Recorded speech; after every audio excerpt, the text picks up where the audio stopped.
What's good? It's Extreme Caution, and today I'm going to be going over the official 2025 Money in the Bank card. I'm going to go over my official predictions, what I think of each and every match, and what's my predictions of each match, what I think is going to happen. You guys let me know your thoughts and opinions down below. Let me know what you thought of the bill. Let me know what your predictions down below. If you enjoy daily wrestling content, make sure you like, comment, and subscribe to the channel because I upload daily wrestling content. So make sure you subscribe if you enjoy daily wrestling content. I'm going to go ahead and jump straight into the predictions. The first match I'm going to discuss is Becky Lynch versus Lyra Valkyria for the Women's Intercontinental Championship. This feud has been great. This feud has been really great. I love this feud. This feud has been, I wouldn't say the feud started, well, I guess you could technically say it started back at NXT, but I love this feud. This feud has been really good.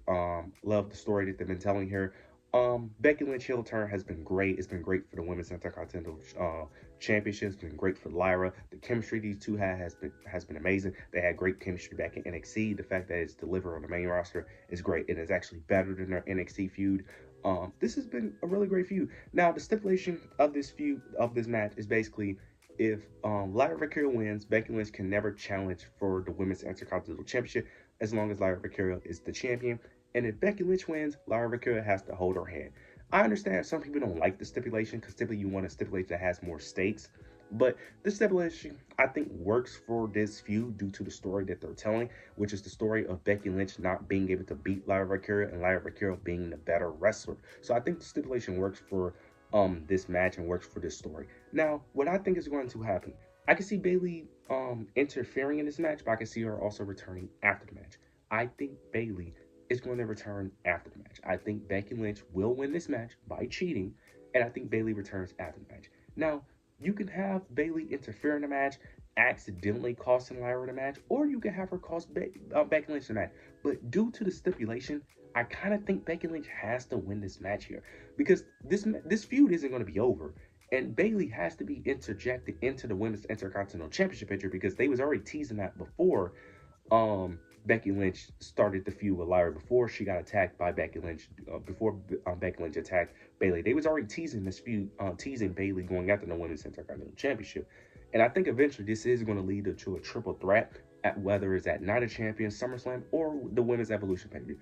I don't know which one comes. I think Night of Champions comes first, and then maybe SummerSlam, or maybe it's Women. I don't know, because all these pay-per-views are like within 2 to 3 weeks within 2 to 3 weeks apart from each other. All these pay-per-views are jam-packed, way too close to each other. But either way, I think this is going to eventually lead to a Women's Intercontinental Triple Threat match.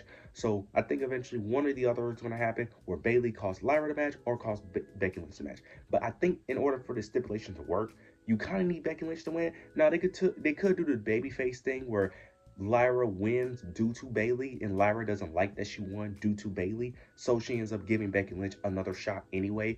But I think they're gonna have Becky Lynch win, and then you're gonna have Bayley come out, attack Becky Lynch, brawl for a bit, or Becky Lynch stands tall, and then that's gonna transition to Monday Night Raw.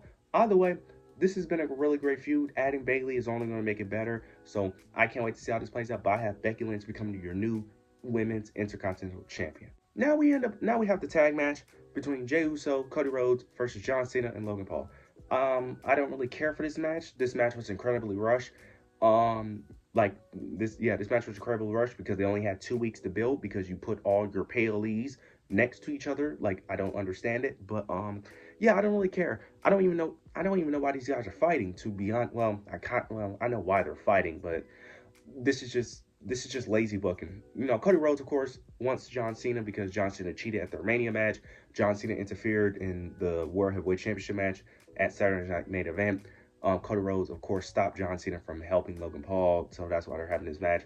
The babyfaces are winning this match because John Cena is the undisputed champion. He's not taking a pin. Cody Rhodes just returned. This is his first match since Mania, so he's not taking a pin. You want him booked strong because I'm assuming he's going to dethrone John Cena. Then you have Jey Uso, who has a world title match on the very next episode of Raw. That's after this, the Raw that's after Money in the Bank. And then also, he's the World Heavyweight Champion. So the only person that makes sense to pin is Logan Paul. So the babyfaces are winning. I'm not even going to discuss that much time on this because I don't care. Do not make this the main event. This should not be the main event. This should be opening the show or middle of the show. Do not make this the main event, okay? whatever you don't make this the main event, I don't know what you could do to justify being the main event because I don't know what surprise there could be that can make this the main event. So do not make this the main event. But Jey Uso and Cody Rhodes are winning this match. Now we got the women's Money in the Bank ladder match between Roxanne Perez, Alexa Bliss, Naomi, Rhea Ripley, Stephanie McMahon, and Julia. This is very interesting. This one is very unpredictable. I can see a lot of women actually winning the Money in the Bank briefcase, but I'm gonna go over each reason why each woman should win and each reason why they shouldn't win. The first one I'm gonna start off is Rhea Ripley. Now, Rhea Ripley doesn't really need the Money in the Bank briefcase. It's Rhea Ripley. She could just literally go up and be like, I want a title match, and she gets it. It's Rhea Ripley. She does not need the briefcase. Now, the reason why you may give it to her is very simple. It's really a business reason why you give it to Rhea Ripley. Money in the Bank. It's that simple. Now, to be fair, people thought Jey Uso would win it too with Yeet in the Bank because they also thought, due to merchandising and all that. But who knows? Maybe TKO, with TKO being so money hungry, I could definitely see them easily putting it on Rhea Ripley. Now, do I think they're going to do it? No, but it's a very simple reason why they would put on Rhea Ripley. Mainly due to her being the biggest woman star, being the biggest woman in the women's division, and the merchandising and the money you could make off her winning Money in the Bank. It's very simple. Now the story you tell with her, there really isn't a story. It's simply, I want the World Heavyweight Championship. Now, there's a story between her and Io, but you could tell that without the Money in the Bank briefcase. But I don't think she's winning, but she's you can't rule her out because it's Rhea Ripley of all people. Now we got Julia. Julia would be interesting. No, well, not really interesting, but she's interesting because due to just mainly her just recently getting called up, but also too, I don't really think she has a shot of winning this match, mainly because they already teased her going after Zelina Vega's United States Championship. So with them already teasing that, it's like, why did you tease that if you was gonna put her in the Money in the Bank? That doesn't make sense. She doesn't need Money in the Bank to go after Zelina Vega, so that doesn't really make sense. And she's not really any storylines with anyone on Raw, and she's not really in the SmackDown title picture either. So I don't really see a reason why she would even win the briefcase, to be honest. And I'm not really interested in that because no, Julia's she's just not ready for that main event scene. Absolutely not. She should not be winning. She's not even over with the crowd, so that even makes even less. Yeah, I can't even think of her. Yeah, I'm trying to think of a reason to even give her. The only thing I can think of is that she's an NXT talent. She's recently called up. So if you really want to boost up the new NXT talent, then sure, you could have her win it. But other than that, but if you want that, you could just have Roxanne or Stephanie win it, who are more over with the crowd. But we'll see how that plays out, but I don't think Julia is really a contender in this match. Now we got Stephanie McMahon, who ended up winning the last women's qualifying match, which is, now this will be very interesting. Now, I don't think Stephanie should win. I think she should be more built up on the main roster. She literally just got called up, so she literally just had her first match on the main, well, not her first match, because her first match was against Io Sky.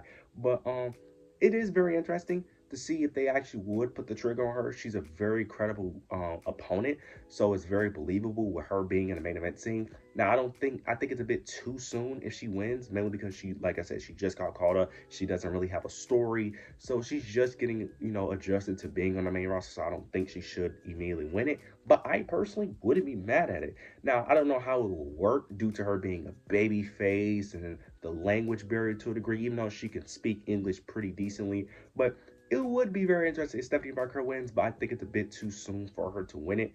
But she is over with the crowd, and plus she is a new NXT call-up, so if you really want to push the new NXT call-up, it makes sense for her to win it. So I wouldn't be mad if she ends up winning this. Now we end up getting Alexa Bliss. Now, Alexa Bliss is one of the most over women on the roster, so it makes sense for her to also win this match.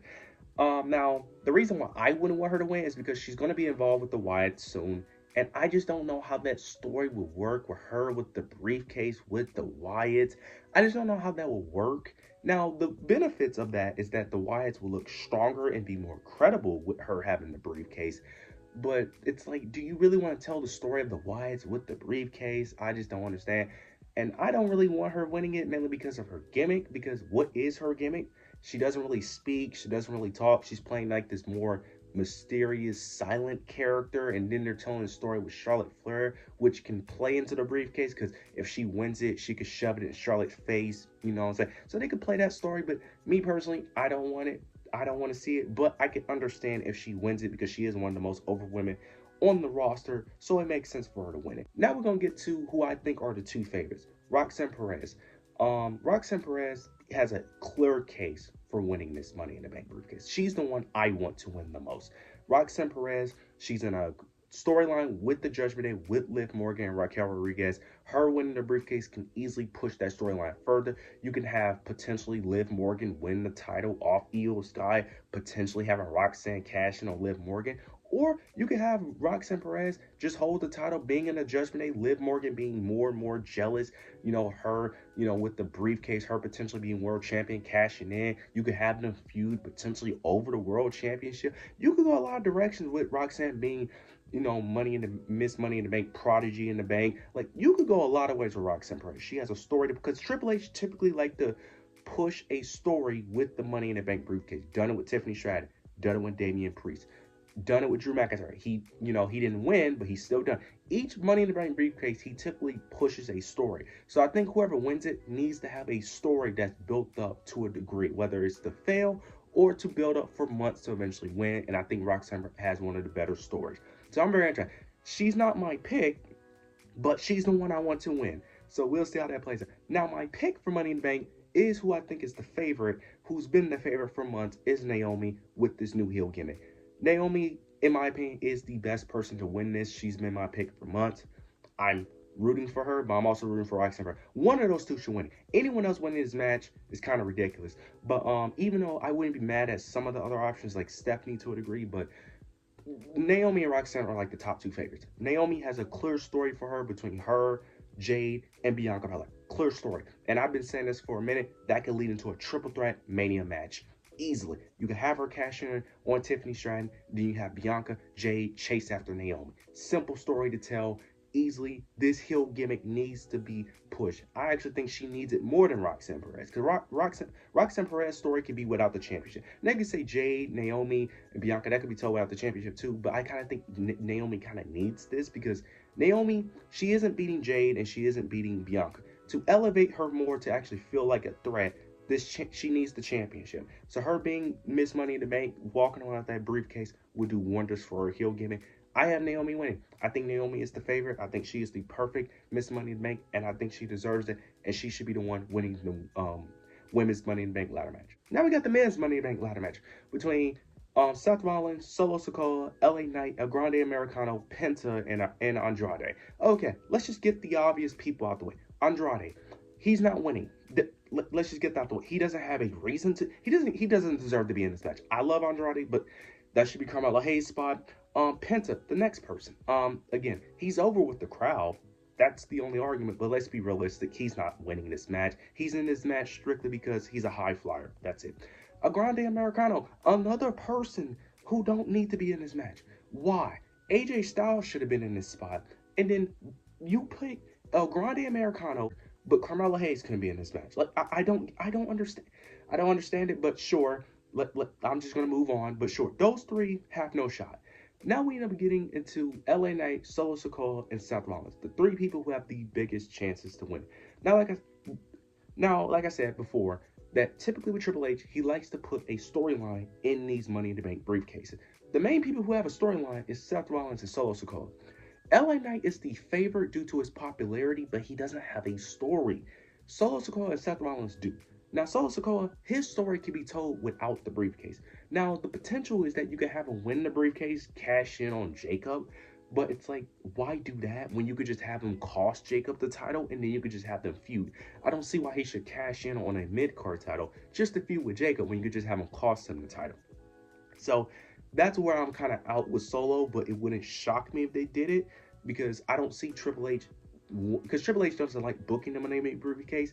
And I can see him kind of having plans because no one's cashing in on John Cena. So it's really just Jey Uso you need to worry about as, the person getting cashed in, though.